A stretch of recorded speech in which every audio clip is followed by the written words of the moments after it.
Assalamu alaikum. Bismillah ar-Rahman rahim. So let's begin the session with the case scenarios.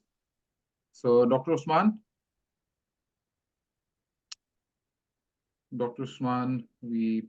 are you there? Dr. Usman, okay. Uh, 30, 30-year female patient has presented to you in the OPD with the swelling around the umbilicus. The swelling is reducible. So how will you approach this patient? First of all, after taking a thorough history about the onset of swelling, when did it appear, what are the aggravating and relieving factors, and was the swelling painful or painless? Is it associated with vomiting or nausea or constipation? And I would like to see what is the size of the swelling. I said that this swelling I'm standing and lifting the weight. It is the last 3-4 Can you months. repeat? Yes, can you repeat it? So it is there for the last. She noticed this lump about 4 months back, and it gets aggravated by coughing and lifting the weight, and it disappears and lying down. Okay. So there is no And history of any vomiting, any constipation. okay, does this swelling any history of operation previously or not? There is no previous history of any surgical intervention. Okay, and this swelling arises spontaneously. I would take the thorough history regarding any history of raised intra-abdominal pressures. Does she have asthma, COPD, any history of weightlifting? And No. then I will examine the swelling, whether skin overlying swelling is normal. It is. I would like to palpate the defect of the swelling. I will do Carnot sign to differentiate whether swelling is intra-abdominal or it is a hernia. I will check cuffing pump, and I would like to. And swelling is reducible. Swelling is present just above the umbilicus. Okay, above the umbilicus or Yeah, within the umbilicus? it's above the umbilicus. Okay, I would like to feel the size of the defect, and then I will investigate with ultrasound to see the size of the defect, whether it is hernia and what are its content. I will also auscultate on the swelling to see Okay. whether it is momentum. Size of 3.5 centimeter. Okay. Are the momentum. Okay, my diagnosis then is it is probably an epigastric hernia, and my differential diagnosis is umbilical hernia and parumbilical hernia. Basically, it is a ventral wall hernia. The chances of I would like to do ultrasound of the swelling and see you are not audible. You have already ordered the ultrasound. Your ultrasound Okay. is 3.5 centimeter. Okay. Then I would offer her discuss the patient her condition in detail, and as this is in epigastric region, these hernias normally have a wide neck, and chances of strangulation are low. But if it is causing symptoms to the patient, then I will offer her operation. Yes. She is complaining as it's painful at times. What will you do? Yes. Then I will offer her with the operation. I will offer her a laparoscopic epigastric hernia repair, and I will because the defect of swelling is 3 into 5 centimeter. I would would like to place the mesh. Mesh. I would like to do a mesh repair of the hernia. You do the laparoscopy. How will you do? I would like first of all I will create a pneumoperitoneum, and I will place. How will you Uh, create the pneumoperitoneum? Sir, I will put standard port from the umbilicus, and then I will Like this. yes, because it is an epigastric hernia. It's above the umbilicus. The hernia is above the umbilicus. Okay, and then I will sorry. Umbilicus. So even if it's okay, suppose it's a 3 centimeters above the umbilicus. So how will you create the pneumoperitoneum? I will create the pneumoperitoneum with the closed Hassan technique with sorry varus needle, and What I will place varus needle in the first in the umbilicus, and you go through the umbilicus? yes, and then my second port will be in right epigastric sorry mid clavicular line on the right side, and third port will be on the left side. On the left side. Where? Yes. So one port in the mid-clavicular line on the right side, and one port Yes. on the left side, and one port in the umbilicus. Yes. Okay. Then And then one additional port in the epigastric region, just below the sternum, on the right side of so falciform where will you ligament. stand? Where will you stand? I will stand on the right left side, and then I will reduce the hernia and place a intraperitoneal inlay mesh from inside after reducing the contents. After reducing the contents. Okay. How will you reduce the contents? I will reduce the contents by because normally the content is momentum in epigastric hernia. I will release the adhesions with the help of grasper, and I will then inspect the defect from inside, and then I will place the mesh from inside while using with the help of tackers. Okay. So while doing laparoscopic hernia, notice that the uterus is enlarged. The Sorry. uterus is enlarged. It's Okay. quite big. She is quite. Her uterus is enlarged. Yeah. She is pregnant. Yeah. Okay. Suppose this is the same patient. So she was fine. She was saying that okay, small hernia, and she's not bothering her, and she is planning for the pregnancy. So what will you do? Okay, the most of these epigastric hernias contain momentum, and if they are small, they can resolve with the time because the fat that is inside the It's skin right. sac, if it is It's umbilical. No, it's umbilical hernia. It's umbilical okay. hernia. No, umbilical hernia they need to be repaired because they have narrow neck, and the chances of strangulation or obstruction are high in the case of What will you do? Patient is umbilical. asymptomatic. What will you do? If it is symptomatic, then I will offer her surgery. Uh, Surgery. What advice will you offer the patient after doing the surgery? Before uh, before operating on the patient? Okay, because she wants to get pregnant, then I would advise her that I will do primary repair of the hernia because if I place mesh, then abdomen become tense, and I will not do mesh repair if she wants to have pregnancy, or if she wants to have pregnancy, then I will offer her to complete her family before operation. What,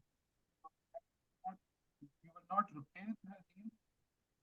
No, if she is symptomatic, then I will repair the hernia while using. Patient is asymptomatic. Patient is asymptomatic. So what will you do?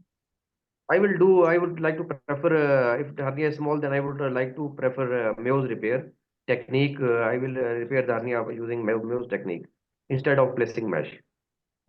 Not place the mesh. And what advice will you offer to the patient? I will give her the advice that she should not get pregnant at least for 1 year, and after that she can get pregnant. Okay.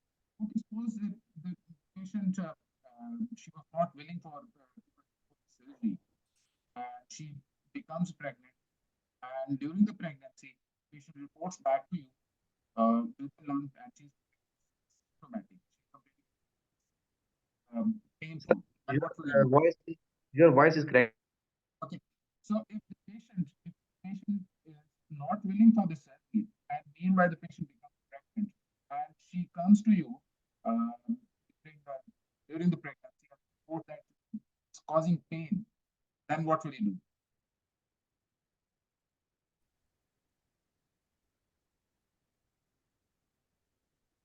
uh, if she is pregnant and hernia is causing her pain, Yeah. then I would advise her to. And what is the trimester of her pregnancy? Now it's a second time. It's second trimester. In the second trimester of pregnancy, it's better if she should avoid the aggravating factors. And I would advise her to complete her pregnancy, and after pregnancy, we can repair the hernia. Okay, the advice is given as advice for 2 weeks. Patient has important back pain in the emergency department. Now patient has developed sort of vomiting and has developed absolute constipation. So hernia is painful. That's standard. Now what will you do? Now it's in an emergency situation. Now we have no other resort but to operate for the patient. We will resuscitate the patient past NG tube and make her NPO, give her analgesic antibiotics, and see whether her hernia pain, if she has no signs of obstruction or strangulation, then we can do expected management. Otherwise, if she is having signs of peritonitis or she is having signs of obstruction, then we can or strangulation, then we can in emergency we can operate upon her and with high risk consent to the her child as well as to her pregnancy because now it's a life-threatening condition and I at Suppose, this time. suppose this patient she went well. I'm giving the scenario. So with the Okay. same hernia, she has been conducted. Now she is in the postpartum period. Now what will you do?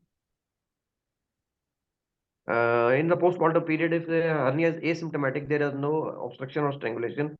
We can wait till her 40 days or at least 2 or 3 months to after delivery, so that uterine involution can occur. And I will continue to follow up the patient and give her advice not to strain and avoid the aggravating factors for hernia. If there is any emergency appears, then we can anytime resort to the operation, and I can advise her to come to the hospital anytime. Okay. Now it's a feedback session. So how do you feel? What are your comments, Usman? Sir, you give comments first, then I will give No. my comments. Okay. What are your feelings? And where do you think you are right? And where do you think I need improvement in this area? I think I should not have offered her laparoscopic surgery. Instead, I would have offered her open surgery Okay. uh, at the first instance. Okay. And क्योंकि पहले मैंने ना I have not because your voice was cracking. It was actually scenario of pregnant woman. I thought that she is a non-pregnant woman. My first then after that I come to know that she was a pregnant woman. So if she is pregnant, then I would definitely offer her open surgery instead of laparoscopic surgery because technically laparoscopic surgery is difficult in a pregnant female. And if she has no obstruction or any symptoms, then we can wait till uh, defer her surgery till the termination of the pregnancy or till childbirth. Because the risk of operation in pregnancy, fetal loss, and all the other complications are related to drugs of anesthesia and anything are more. Just this was my observation regarding. So you started off last history and then on past. आवाज नहीं आ रही फिर sir आवाज नहीं आ रही, असल में आवाज नहीं आ रही Hmm. So you started off well. You started off with the history and you asked me the questions and you go on to the physical examination. So in this patient, in every female patient who is childbearing age, must include one question: is the patient pregnant or not? And before making any decision, so during the counseling process, you need to counsel the patient, you need to ask the patient what is their plan for the future pregnancy. So whenever there's a paramilical hernia, right? So if the family complete or not before embarking on the surgery, that's the number one step. Number two, the laparoscopic hernia repair. So the port placements, how to create a pneumoperitoneum. So it's different. It's not we are going through the umbilicus. So you are going actually creating the pneumoperitoneum through the palmar point and putting the three ports ipsilaterally in the same line, right? In the left hypochondrium, for suppose in the left hypochondrium, then going down, then down. So they are three ports are one side in the same line. So initially the we introduced the camera port in the hypochondrium, left hypochondrium, and after doing some dissection, adhesive then move the camera into the middle port. So triangulation. You are doing the surgery with your the two instruments standing on one side of the patient. The camera assistant is also standing at by next to you, opposite नहीं. आपकी setting होना कि setting किस तरह होगी, ठीक है. तो ये आप उसका देख लें कि laparoscopy, if you opted for the laparoscopy, तो फिर आप उसके सारी चीजें उसकी अंदर जो निटी ग्रिटी है वो भी आपको बड़ी क्लियर होनी चाहिए किस तरह करेंगे आप. अब इसमें एपिगैस्ट्रिक करनी है तो need to take it the falciform ligament down. Falciform ligament को नीचे नहीं लाएंगे, आपको सैक में नजर कुछ नहीं आएगा कि है भी कि नहीं. Most of the time epigastric अगर हर्निया है तो उसमें फैट गई होगी, तो जब तक फैल्सिफॉर्म लिगामेंट को डिसेक्ट नहीं करेंगे नीचे, आपको सैक एक्सपोज ही नहीं होगा. अब उसके अंदर नहीं गया डिटेल में.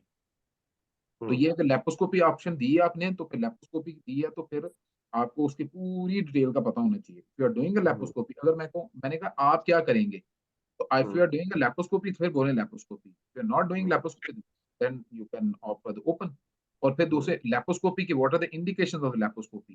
लेप्रोस्कोपी की indication of patient obese, multiple defects, it's the sac is large, जिसमें आप large sac mean 2 centimeters onward, 2 to 4 centimeters medium, more than 4 centimeters large defect.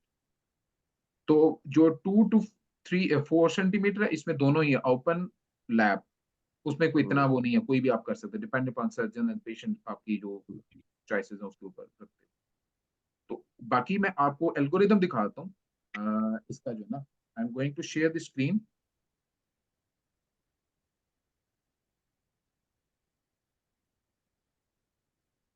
Yeah. Can you see my slides? Yeah. You know, it's very simple algorithm. See, if the hernia is obviously patient is planning a pregnancy, so hernia is small, asymptomatic, there's no need, no repair before the pregnancy. Repair after the childbirth. If it's large symptomatic hernia, then it's elective repair before the pregnancy. Pregnancy after 12 months. ये भी बहुत convincing evidence नहीं है, लेकिन recommendation ये है after 12 months के बाद आप patient को कहते हैं जो pregnancy test में irreversible है, obviously emergency situation है, you need to repair it. Then during the pregnancy, ठीक है, small asymptomatic minimal symptomatic है तो आपने उसका कुछ नहीं करना.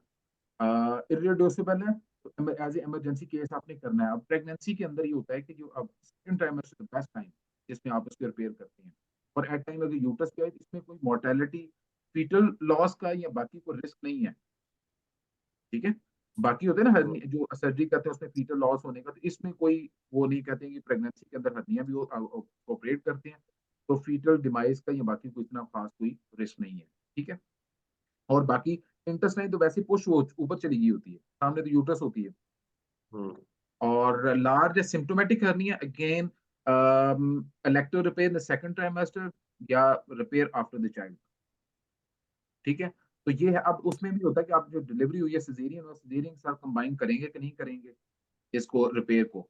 एक पेशेंट क्या है पैराम्बलाइकल हर्निया वो लेके चल रही है, प्रेगनेंसी हो गई, ओवर हो गई है, सिजेरियन हो गया, सिजेरियन के साथ कंबाइन करेंगे कि नहीं करेंगे. तो डिफरेंट है लोग, इसके साथ रिपेयर भी स्टडीज हुई हैं कि रिपेयर का रैंडमाइज्ड ट्रायल्स भी हैं. कुछ है कहते हैं कि जी आफ्टर 8 वीक करें पोस्टमार्टम, जब आपके सारे हार्मोनल चेंजेस सब सेटल डाउन हो जाए उसके बाद करें, ठीक है. क्योंकि इसके जो मसल्स हैं वो स्ट्रेच आउट हुए होते हैं, सूचर लेते हैं तो उसमें कट थ्रू कर सकते हैं, बाद में रिकरेंस होने के चांसेस जो है ज्यादा होते हैं, ठीक है. So this was about the umbilical hernia. अच्छा, एक सवाल जिस तरह आपने पूछा है कि वो जो है ना प्रेग्नेंट ये भी अगला भी है इसका टेबल. इसमें देखना कौन सी रिपेयर करनी है. सूचर रिपेयर के क्या फायदे हैं और मैश रिपेयर के क्या है? सूचर रिपेयर का ये है कि हाई रिस्क ऑफ रिकरेंस है। मैश रिपेयर के पेन करेगी पेशेंट, जब उसकी मैश डली होगी तो स्ट्रेच होगी, स्ट्रेच आएगी उसके एब्डोमिनल वॉल से, तो पेशेंट की पेन और बाकी मसले मसाइल ये वाले होंगे। ठीक है, इवन मैश के साथ भी रिकरेंस हो सकती है क्योंकि उसका जो एब्डोमिनल वॉल जब एक्सपैंड करेगी ना। ठीक है, तो डिफरेंट है। umbilical hernia diagnosed during the pregnancy, C section or simultaneous hernia repair की, और hernia repair after childbirth and जो दूसरी डाइवेरिकेशन ऑफ रेक्टाई। ठीक है, उसके ऊपर आपने उसको जो पेशेंट को आपने मैश रिपेयर के साथ करना है, और जो रेक्टाइल डाइवेरिकेशन है ना। ठीक है, तो ये है इसका जो ना एक ब्रीफ सा जो इसके साथ आ सकते पूछ सकता है। हम्म। जी, अब आपकी तरफ से कोई कमेंट तो क्वेश्चन? नुमान पूछे, अच्छा मैं करते हैं, लेकिन फिर मैच के बाद प्रेगनेंसी अगर वो, ये सवाल भी पूछते हैं अक्सर कि जो है ना, वुमेन हैज इंसीजनल और अम्बिलिकल हर्निया, वो अपने,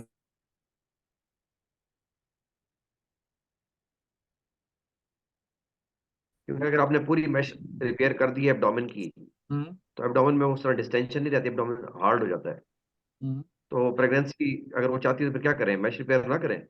नहीं नहीं, मैश रिपेयर तो करनी है। मैश रिपेयर नहीं करेंगे तो ये तो रिकरेंस है। अगर सिर्फ if you are doing a suture repair तो वो तो प्रेगनेंसी के साथ खुल जाएगा, वो तो दोबारा हो जाएगा नहीं। मैश हम्म, रिपेयर करनी है, उसके बाद आपने 1 ईयर का एटलीस्ट जो है ना उसको देना गैप थे प्रेगनेंसी में। ठीक है। मैश रिपेयर नहीं करेंगे, वैसे सूचर रिपेयर करेंगे, वो तो श्योर रहने की रिकरेंस होगी। ठीक है, तो बेहतर है कि फैमिली कंप्लीट कर ले फिर हर्निया रिपेयर कर ले। लेकिन मीन वाल होता हम्म, है कि ये पेशेंट कोई स्ट्रैंगुलेशन या उस तरफ जाता है कि नहीं जाता, no, but we can not predict. लेकिन पेशेंट को ये एक्सप्लेन करना है कि अगर स्ट्रैंगुलेशन हो तो ये रिस्क है, तो इमरजेंसी में फिर रिपेयर करना पड़ेगा। हम्म, ओपन करें ठीक तो है, बस उसको बताएं प्री पेरिटोनियल मैश रिपेयर हम कर देंगे। हाँ। फिर ऐसे मैश के कौन किस प्लेन में रखना है, ये भी अगेन कि किस कहाँ पे रखेंगे। ऑनले है, सबले है, इनले है, तो डिफरेंट टर्मिनोलॉजीज हैं, वो आपकी क्लियर होनी चाहिए कि क्या आप बताएंगे। जो अभी रिकमेंडेशन ये रिट्रोरेक्टस, रिट्रोरेक्टस या प्री पेरिटोनियल, इसको सब ले जो है ना, हाँ जी। रिट्रोरेक्टस या pre peritoneal mesh, that is ideal जो ना आप इन केस। दूसरे में वैसे वेंट्रल हर्निया की बात कर रहा हूँ कि at times you are unable to create a space, pre-peritoneal space because of the previous surgery. So in that scenario वो कहते हैं कि आपको दूसरी टेक्निक की भी फेमिलियर होना चाहिए, ऑनले का भी पता होना चाहिए और कौन कौन सी टेक्निक। ओपन में तो ये है। और लेप्रोस्कोपी का गेन आपने क्या रखनी है, मैश हाइपॉम है, intra peritoneal onlay mesh, intra peritoneal दूसरे जो एक्स्ट्रा पेरिटोनियल जो मैश रखते हैं प्री पेरिटोनियल स्पेस में हम्म, लेप्रोस्कोपी के लिए। ठीक है, तो ये आपको जो आईपॉम का भी उसमें जो ट्रेंड है ना वो डाउनवर्ड है उसका जो जा रहा है, because risk of the adhesions bowel obstruction की वजह से। उसमें भी कहते हैं preferably if you can place the mesh in the pre peritoneum, that is the ideal situation laparoscopy के लिए। Again you need to close the defect. The first step is adhesiolysis, diagnostic laparoscopy, adhesiolisis, then reduction of the content, closure of the defect and then putting in the mesh. अब mesh का जो उस दिन बात हो रही थी ना, कितना ओवरलैप होना चाहिए if you are putting the mesh laparoscopically, तो there should be 5 centimetre overlap on all the side. मैं आपको दिखा देता हूँ अभी, ये जो उस दिन में बात हो रही थी ना। और ओपन में क्या है? ओपन में टू ओपन में सेंटीमीटर है। सर, ओपन में, हाँ, ओपन में 3 3 सेंटीमीटर सर है, 3 3 सेंटीमीटर ना। अच्छा। मैं आपको ओवरलैप, हाँ ये सर देख लें, ये सॉरी, ये वाला, ये आपके 0 to 1 सेंटीमीटर है। तो you can do with open with mesh a suture repair, it's up to you. अगर defect size less than 1 centimetre, defect size है 1 to 4 सेंटीमीटर, सो मैश और उसके साथ आपका जो ओवरलैप है 3 सेंटीमीटर ओवरलैप है, राइट। और अगर लेप्रोस्कोपी के लिए कर रहे हैं तो 5 सेंटीमीटर ओवरलैप, लेप्रोस्कोपी जो कर रहे हैं तो 5 सेंटीमीटर ओवरलैप है। ये रिकमेंडेशन है। ठीक है। और ठीक है सर, राइट। तो ये था उस दिन में बताया कि 4 to 6 सेंटीमीटर कहते हैं जी ओवरलैप होना चाहिए। तो ये 5 सेंटीमीटर का ये है। ये यूरोपियन हर्निया जो सोसाइटी है उसकी जो गाइडलाइंस है, ये जो मैंने आपको शेयर की है। तो बाकी भी इसी तरह ये 5 सेंटीमीटर का कहते हैं जी ओवरलैप होना चाहिए। तो फिर अगेन जो आपने फिक्सेशन किस तरह करनी है, फिक्सेशन के अपने डिफरेंट मेथड्स हैं। एक होते हैं पेनिट्रेशन होती हैं, नॉन पेनिट्रेशन होती है। पेनिट्रेशन में आपके पास टैकर्स हैं, सूचर्स हैं, ट्रांसफेशियल सूचर्स हैं, और दूसरे सिंपल आप उसको प्री पेरिटोनल स्पेस के अंदर मसल के साथ उसको स्टिच कर देते हैं। ठीक है। फिर अब इसी ग्लूज तरह भी आ गया, अब ग्लू भी आ गया है। हाँ ग्लू भी है, ग्लू भी है, ग्लू के साथ भी उसको फिक्स कर सकते हैं। अब हर एक प्रोस कॉन्स हैं। जो टैकर्स हैं नॉन एब्जॉर्बेबल और एब्जॉर्बेबल भी हैं।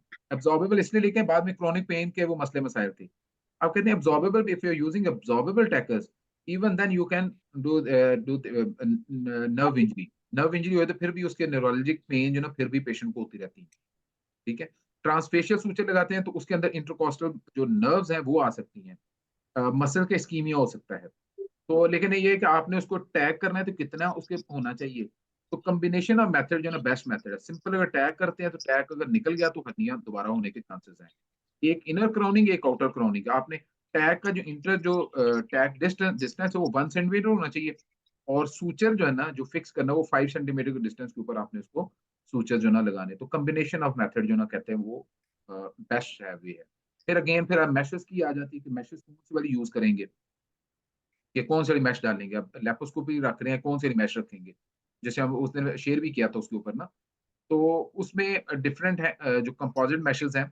पॉलीप्रोपाइलीन जो आपके होगी प्राइटल साइड की तरफ, और जो पीटीएफई है जो कि कोटेड होती हैं, बैरियर जो है ना वो आपकी बॉवल साइड पे होंगे। तो डिफरेंट वो हैं मैशेस हैं जो यूज की जाती हैं। प्योरली जो पोलिएस्टर मैशेस भी हैं, पीटीएफई वाली मैशेस भी हैं, कोटेड मैशेस होती हैं जो कि बाउल के साथ एडियंस को प्रिवेंट करती हैं।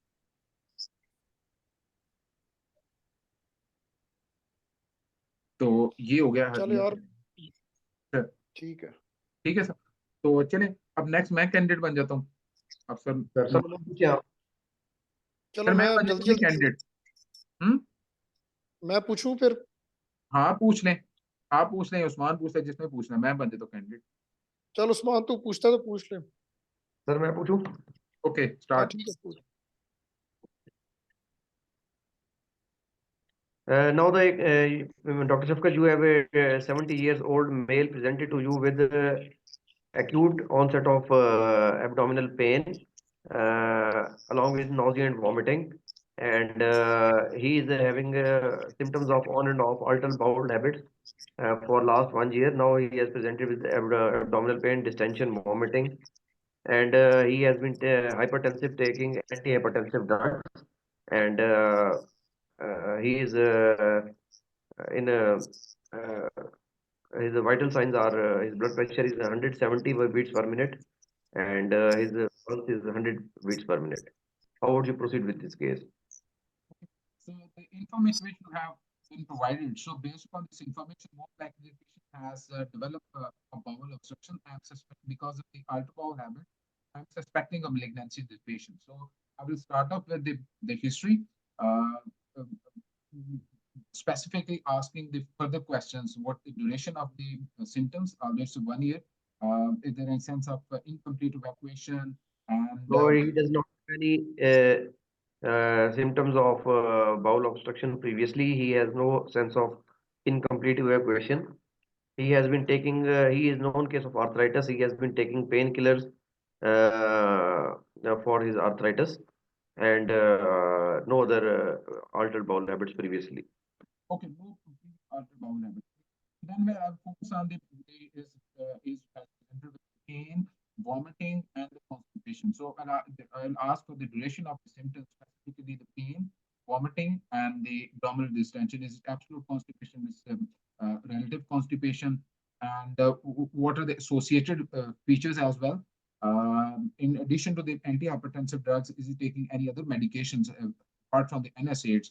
And is there any previous investigation which he has undergone? He has been taking opioids for painkiller as a painkiller. Okay. Tramadol, yes, he has been taking opioids and he has been taking antihypertensive drugs, calcium channel blockers for hypertension.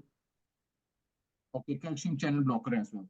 So, see, this patient is on multiple drugs. So, again, I will assess the patient.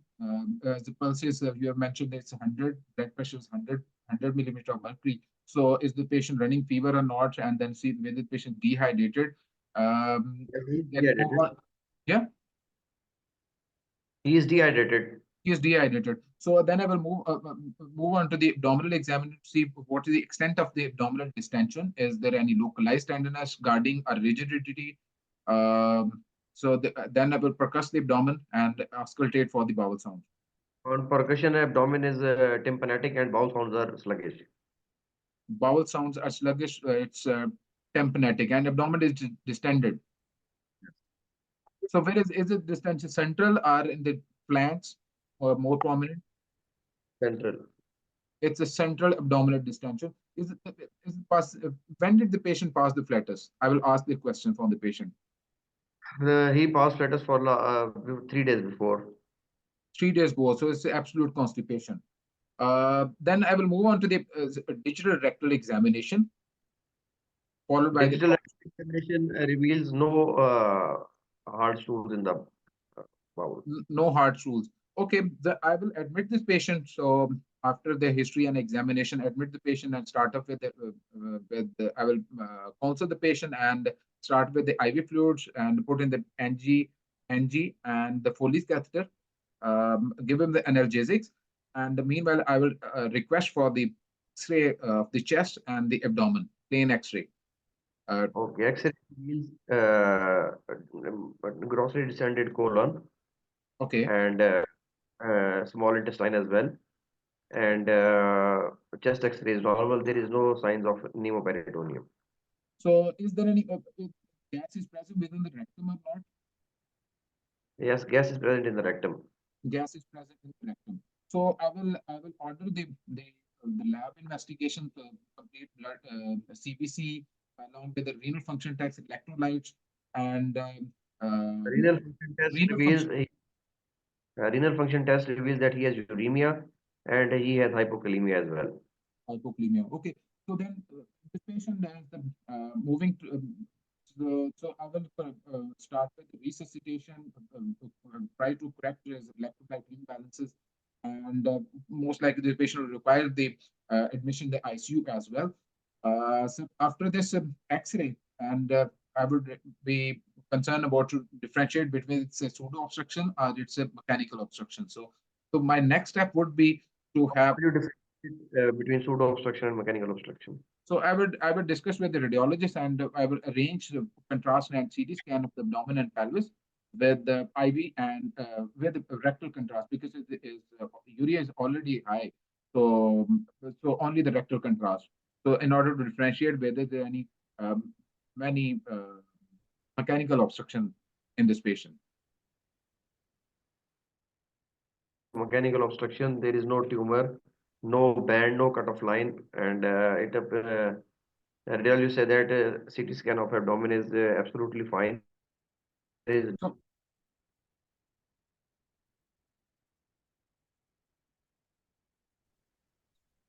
So video is stuck. Okay. So what is the size of colon?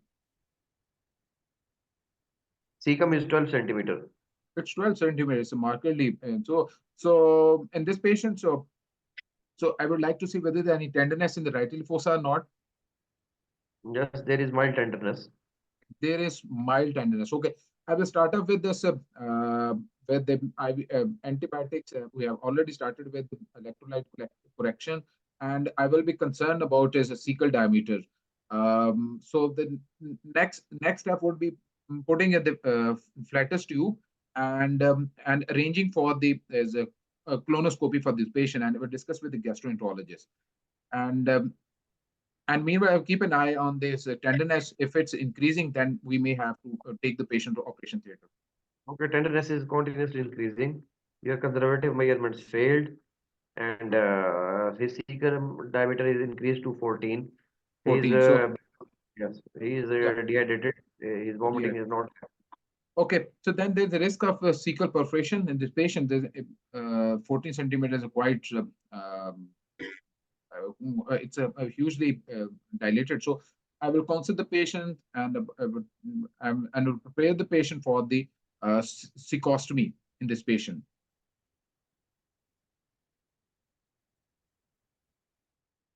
Tube cecostomy.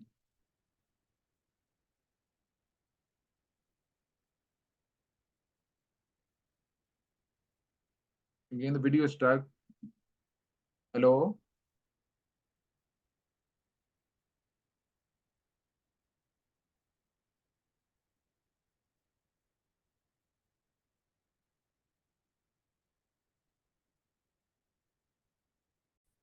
Hello? Okay, you Yeah. sorry, Mike. You counsel the patient, and then what would you do? Okay, because I will consult the patient for the cecostomy and I'll prepare the patient and arrange the OT space. Then we'll shift the patient to the operation theater. Okay, you did cecostomy and placed the cecostomy tube. The distension has decreased. And when would you remove cecostomy tube? Patient has improved. Okay, so I would like to see whether there is a electrolyte imbalances has been corrected or not. The uremia has been corrected or not. I would like to involve the nephrologist in the patient. So it depends upon when the is motility has regained and all those things they have been normalized. Then that will be the time for removal of the cecostomy. Okay. But it will take at least 6 to 8 weeks minimum. Okay. Then you would discharge the patient, or you would like to do some definitive procedure. So at this time, so if the patient has regained the motility, so there is no further indication of doing anything. So yes, if the motility has not regained, then we need to prescribe the different medications for in order to improve the motility, and we may have to keep the cecostomy tube. Okay. What advice would you like to give him once you discharge the patient? So the patient is taking the calcium channel blockers and is also uremic. These are the risk factor for the development of the pseudo-obstruction. So I will discuss the case with the physicians and if they can switch this medication to other medications. Um, so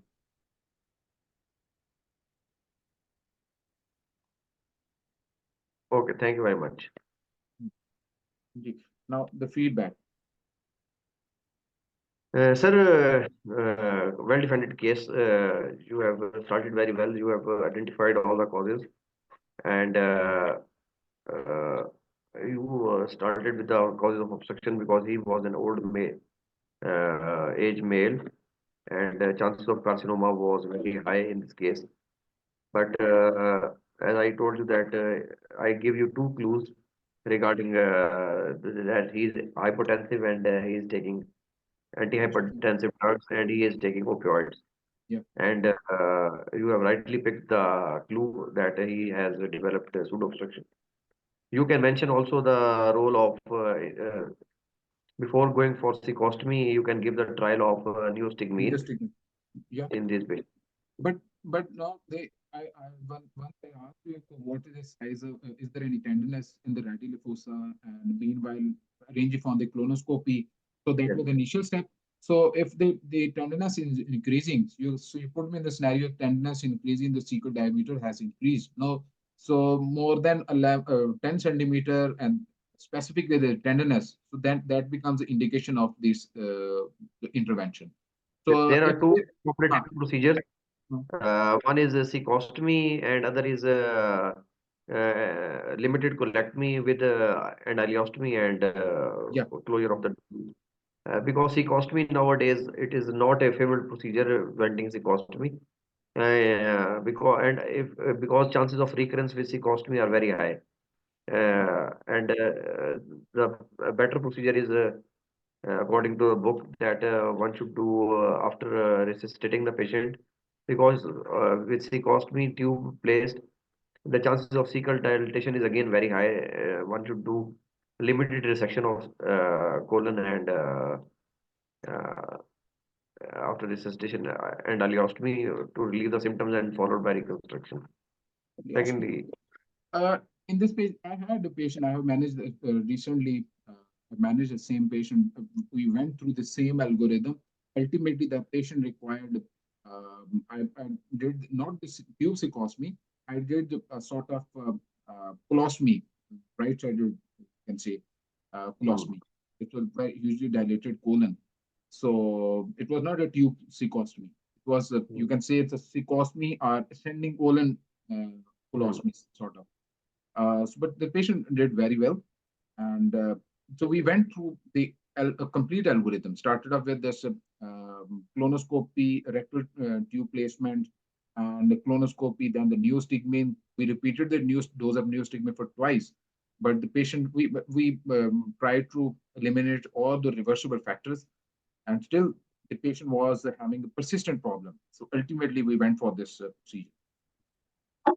But during the question answer sessions, so I went for the tube cecostomy. So whereas on the other hand, practically, I have performed the colostomy, right-sided, okay. not the tube cecostomy. Okay, thank you. This was a well managed scenario. And Thank you. तो सनुमान किधर गए हैं? वेंटिंग क्लोस्टमी, ठीक है ना। वेंटिंग colostomy, जब आप CA rectum का पेशेंट आ गया तो आप सीटी के ऊपर देखते हैं where is the colon, transverse colon कहाँ पे है, ठीक है ना। आप मार्क कर लेते हैं इंटीरियर एब्डोमिनल वॉल के ऊपर, उसके बाद निक देते हैं वहीं पे देर एंड देन निक दिया, और उसके ऊपर आपने क्या इंटीरियर वॉल जो होगी ना कोलन की, उसको आपने इंसाइज किया और बाहर ले आए और स्किन के साथ उसको सूचर कर दें। इसको कहते हैं वेंटिंग क्लोस्टमी। इसका फायदा क्या है, हम जो नॉर्मल जो क्लोस्टमी करते हैं वो उसको नीचे वाला जो उसकी मार्जिनल आर्टरी है ना, वो डैमेज होने का रिस्क होता है। तो बाद में जब हमने दोबारा इसको करना है ना, रिकंस्ट्रक्ट भी करना है, मोबिलाइजेशन करनी है, नीचे लेके जाना है, उस सूरत में वो कहते हैं कि जिसका फिर फायदा होता है कि आप उसको नीचे तक लेके जा सकते हैं। ठीक है। अगर सिग्माइड कोलन की कर दें तो वो बिल्कुल उसकी बाद में डिसेक्शन, उसमें फिर मसले मसाइल उसको। अच्छा, अगर हेपेटिक फ्लैक्चर का स्प्लेनिक फ्लैक्चर का ट्यूमर हो, हम्म। तो इसकी उस दिन हमने ऑप्शन डिस्कस की थी कि जो है ना उसको इमरजेंसी में परफोरेट कर गया है, तो उसमें लेफ्ट हेमिकोलेक्टमी करनी है। अच्छा देखा, स्प्लेनिक फ्रैक्चर का अगर हुआ है, परफोरेशन कहाँ पे हुई है, स्प्लेनिक फ्रैक्चर के ऊपर हुई है। हाँ जी। हाँ, स्प्लेनिक अगर तो वहां पे परफोरेशन हुई है तो ना, स्प्लेनिक फ्रैक्चर का जितने भी सी है उसकी है जो एक्सटेंडेड लेफ्ट हेमिकोलेक्टमी है। एक्सटेंडेड मतलब हम ट्रांसवर्स कोलन की जो मिडिल कॉलिक है ना, वो आपने लेफ्ट ब्रांच उसकी बांधनी है, एक्सटेंडेड जो है ना लेफ्ट हेमिकोलेक्टमी। हाँ, और आपने जो प्राइमरी एनास्मोसिस तो नहीं करना, तो तो आपने परफोरेशन उसको को फिर तो आप स्टोमा बनेगा। अवॉइड।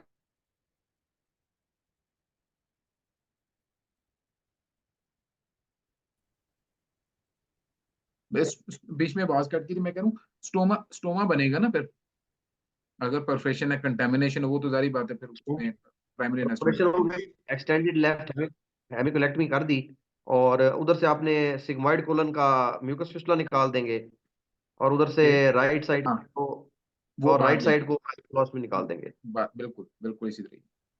और सेकंड रीऑपरेशन पे फिर आप उसको ट्रांसवर्स कोलन को सिग्मॉइड के साथ जोड़ेंगे फिर। हाँ, बाद में जब सारी उसकी कंप्लीट हो जाएगा, सब कुछ हो गया आपने स्टेजिंग वर्क का। हाँ सब कुछ हो गया तो उसके बाद की बात है।